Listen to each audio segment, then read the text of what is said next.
There is a figure that crosses cultures, centuries, and symbolism, a being that inhabits the border between what is known and what does not yet have a name. She is ancient, and antiquity, for those who know how to read it, is synonymous with depth.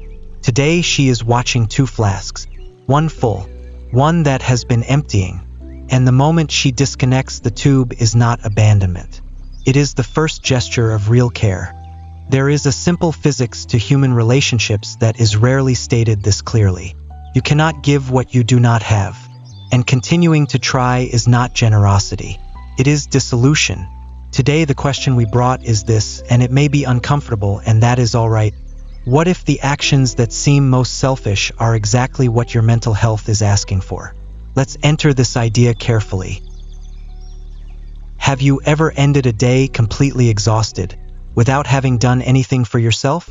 Not the physical tiredness of having worked hard, but that other kind of exhaustion, the kind that comes from inside, the kind that sleep doesn't fix, the kind that makes you wake up the next day already heavy before the day has even begun. The exhaustion of having been available to everything and everyone, except yourself. Or perhaps it is more specific than that. There is a person. It could be someone in your family, an old friend, someone you share your daily life with, whose presence drains something in you that takes days to recover. You know this. You feel it in your body before the conversation even begins. And still you answer. You show up. You offer what you have and sometimes what you don't have. Or there is a place, a job, an environment, a dynamic that keeps repeating, where you enter as one thing and leave as less. Not dramatically, cumulatively, like an account being debited in installments too small to seem urgent, until one day you look at the balance and realize you have been overdrawn for a long time. These experiences have a name. It is not weakness. It is not excessive sensitivity. It is not you being difficult. It is a boundary being crossed repeatedly without anyone, including you, having been told where it was. There is a belief that most of us absorbed in very different ways, through family, religion, culture, the relationships we watched growing up. The belief that caring means being available, that loving means having no limits, that taking care means putting the other person first, that saying no is selfishness, that leaving a situation that hurts you is weakness or abandonment or ingratitude. And that belief, however much it comes from a genuine place, from a real desire for connection, for belonging, for not being the person who disappoints, creates a silent and very specific pattern. Teaches you to treat your own mental health as negotiable, as something that can be put on hold while the needs of the surrounding environment are met, as the last in line. The American psychologist Henry Cloud, over decades of clinical work with relationships, arrived at a conclusion that sounds simple and has profound implications. Boundaries are not walls that separate, they are membranes that regulate. The living cell is not impermeable. It has a membrane that decides what comes in and what goes out. Without that membrane, the cell does not die from isolation. It dies from being unable to distinguish what nourishes it from what destroys it. You work the same way. The Stoics, who are often read as philosophers of resistance and toughness, had a surprisingly sophisticated view on self-care. Marcus Aurelius wrote about the need to protect what he called the hegemonikon, the inner governing principle, the place from which your choices and your values come. And his premise was clear. A depleted hegemonikon does not govern well. A person who does not preserve themselves cannot be what they want to be for anyone, not even for themselves. Self-preservation was not vanity for the Stoics. It was responsibility. In attachment psychology, developed by John Bowlby and expanded by decades of research on how human beings relate, there is a concept called secure base. The idea that the capacity to connect deeply with others depends on an internal security that needs to be continuously nurtured. When that base is compromised, when you are consistently in emotional survival mode, constantly drained, never refilled, the quality of your connections deteriorates. Not because you are less loving, because you are operating without reserves. You cannot offer a secure base from a place of exhaustion. And in Buddhism, there is a teaching that uses an image that still resonates after 2,500 years, the oxygen mask on the airplane. Put yours on first, not out of selfishness, because without air, you cannot help anyone. It is not a self-help metaphor. It is spiritual physiology. When Henry Cloud, Marcus Aurelius, attachment psychology, and Buddhism point in the same direction, when different ways of understanding human beings arrive at the same conclusion about the necessity of self-preservation, there is something that deserves to be taken more seriously than we usually take it. What if the problem were not that you are taking too much care of yourself? What if the problem were that you were taught to call selfishness exactly the actions that are, in fact, the minimum necessary for you to continue existing in a whole way? Setting a boundary is not abandonment. It is information about where you end and where the other person begins. It is, in fact, the only condition for a relationship to be real. Because a relationship where one of the parties has no edge, no limit, no right to say no, that is not a relationship between two people. It is a dynamic between a person and an extension of themselves.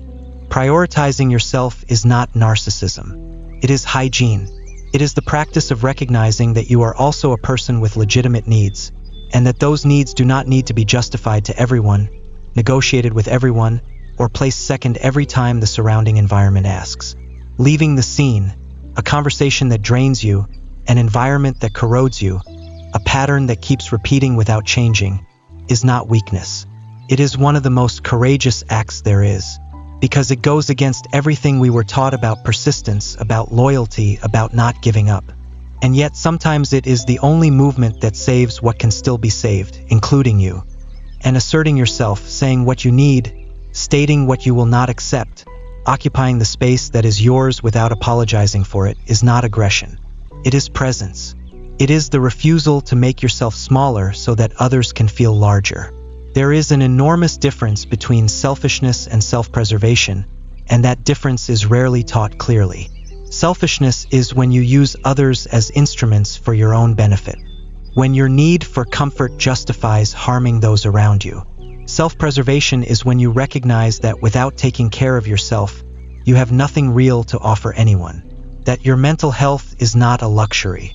It is the foundation of everything. And then the question changes shape entirely. It is no longer, how do I take care of others without losing myself?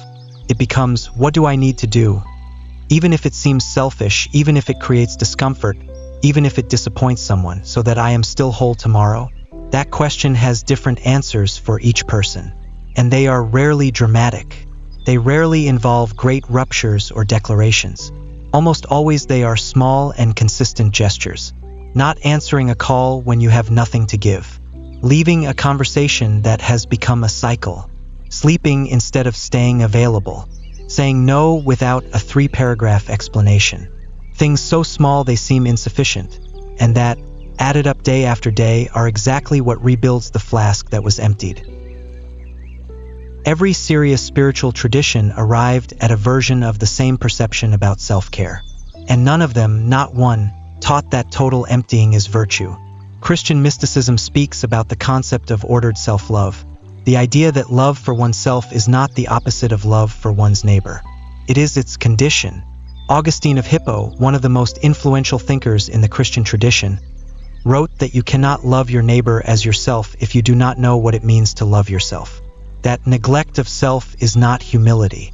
It is a form of dishonoring what was given to you to care for. In Theravada Buddhism, there is a teaching about the Brahmaviharas, the 4 divine states of mind. The first of them is metta, translated as loving kindness. And there is a very specific order in which it is practiced.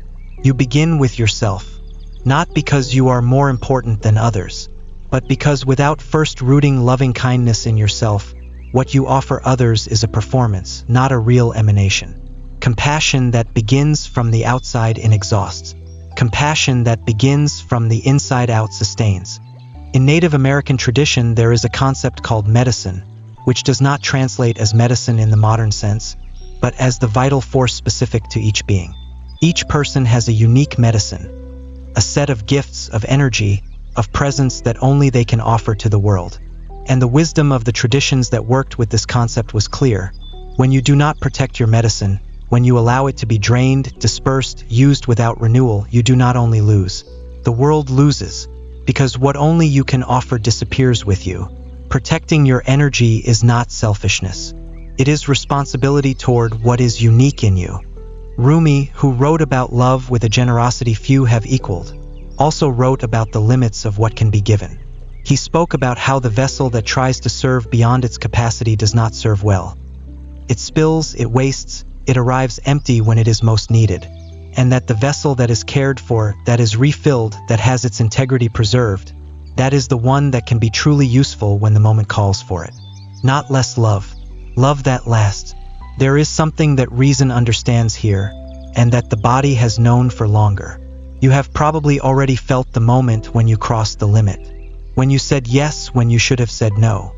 When you stayed when you should have left. When you gave what you didn't have and felt, not with immediate clarity, but in that specific exhaustion afterward, that something had been charged from a place that was already overdrawn. The body knows before the mind does, and learning to listen to that knowing is not fragility. It is one of the most advanced forms of intelligence there is. It is not a belief you adopt. It is something you perceive when you finally say no and the world does not collapse. When you leave a conversation that was draining you and feel, with a quiet surprise, that you are still whole. When you choose to sleep instead of being available and wake up with something you hadn't felt in months. Self-preservation is not the opposite of love. It is the soil where real love can grow, because it has roots deep enough to sustain it. Think of a relationship, an environment, a dynamic in your life that consistently leaves you with less than you had before you entered it. Not occasionally. Life has difficult passages, and being present in them for those we love is part of truly loving. But consistently, as a pattern, as the rule, not the exception. Now ask honestly, not with judgment but with honesty, how much of my mental health have I been paying to maintain this connection? That question does not require a dramatic answer. It does not require immediate rupture or a declaration of independence. Sometimes the answer is a difficult conversation you have been postponing. Sometimes it is a boundary you need to set for the first time. Sometimes it is simply stopping being available in a way that no longer serves you. Small, but real. And there is something that needs to be said about the guilt that almost always accompanies these gestures. It will appear, almost certainly, because you were trained over years through experiences, through messages absorbed in ways you don't always remember, to associate your worth with the care you offer others. To feel that if you are preserving yourself, you are failing at something. That the other person's discomfort is evidence that you did something wrong. But the guilt that comes from a healthy boundary is not the same as the guilt that comes from a real mistake. A real mistake harms someone. It betrays a value. It causes damage that could have been avoided. A healthy boundary causes discomfort in the other person and in you, but discomfort is not damage. It is the system adjusting to a new configuration, and the discomfort passes. Exhaustion, when ignored long enough, does not pass the same way. Taking care of your mental health is not a weekend project. It is not a list of practices to implement. It is an orientation, a renewed decision every day that you are also a person who deserves to be preserved. Not after everyone else, alongside everyone else. And the relationships that are real, the connections that have enough depth to survive boundaries, to grow within clear edges, to truly love you and not merely use what you offer, those relationships do not just survive your limits. They improve with them, because the presence of someone who preserves themselves is different from the presence of someone who is dissolving. The first has texture, has edges, has something real to offer. The second has only availability, and availability without self is not connection. It is service. The fox at the workbench did not discard the flask that had emptied. She disconnected the tube that was draining it, and began to refill it from a source that does not drain back. That is the whole gesture. Not rejection, not isolation, not hardness, discernment, care. The choice to treat your own mental health with the same seriousness with which you treat everyone else's around you. The question that remains to carry with honesty over the coming days is this: which tube have you not yet disconnected? And that is costing exactly the liquid you would need to be whole. If something here is still moving inside you, if some boundary that you kept postponing became a little clearer, if some permission you needed was found here, perhaps it is worth continuing to walk this path. And if you would like, write in the comments a boundary you have already set, or that you are about to set. It doesn't need context. It doesn't need explanation. Sometimes naming the boundary out loud is the first step toward believing you have the right to have it.